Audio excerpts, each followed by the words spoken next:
नमस्कार, आपण पाहताय रत्नापूर न्यूज। किरकोळ कारणावरून खून करणाऱ्या भिकाऱ्याला काही तासातच स्थानिक गुन्हे शाखेकडून अटक। दिनांक 13 ते 14 मार्च रोजी मध्यरात्री एका अज्ञात आरोपीने चहा टपरी समोर फुटपाथवर झोपलेल्या एका अनोळखी इसमाच्या डोक्यात दगड मारून खून केल्याची घटना घडली होती।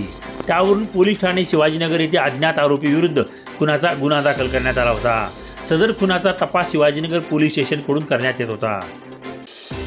पोलीस अधीक्षक सोमया मुंडे, अप्पर पोलीस अधीक्षक डॉक्टर अजय देवरे यांच्या मार्गदर्शनात स्थानिक गुन्हे शाखेचे पोलीस निरीक्षक संजीवन मिरकले यांच्या नेतृत्वात स्थानिक गुन्हे शाखेचे पथक तयार करून त्यांना सूचना व मार्गदर्शन करून तात्काळ तपासाची सूत्रे हलविण्यात आली।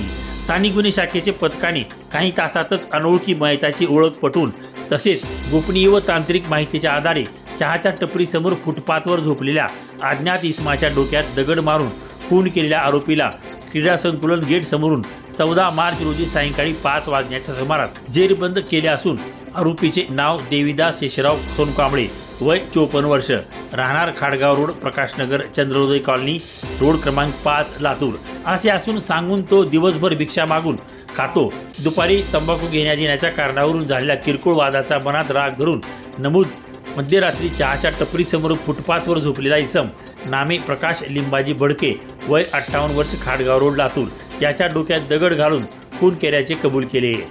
स्थानिक गुन्हे शाखेच्या पथकाने काही तासातच दिवसभर भिक्षा मागून खाणाऱ्या व किरकोळ कारणावरून खून करणाऱ्या नमूद आरोपीला काही तासातच जेरबंद केले असून पुढील कारवाईकरिता पोलीस ठाणे शिवाजीनगर यांच्या ताब्यात देण्यात आले असून गुन्ह्याचा पुढील तपास पोलीस ठाणे शिवाजीनगरचे पोलीस सहाय्यक पोलीस निरीक्षक चव्हाण हे करीत आहे। सदरची कारवाई वरिष्ठांच्या मार्गदर्शनात स्थानिक गुन्हे शाखेचे पोलीस निरीक्षक संजीवन मिरकले यांच्या नेतृत्वातील पथकातील पोलीस उपनिरीक्षक संजय भोसले, पोलीस अंमलदार सिद्धेश्वर जाधव, सुधीर कोळसुरे, राजेश कांचे, मोहन सुरवशे, सूर्यकांत कलमे, प्रदीप स्वामी, विनोद चलवाड, सचिन मुंडे यांनी केले आहे। रत्नापूर न्यूज, लातूर।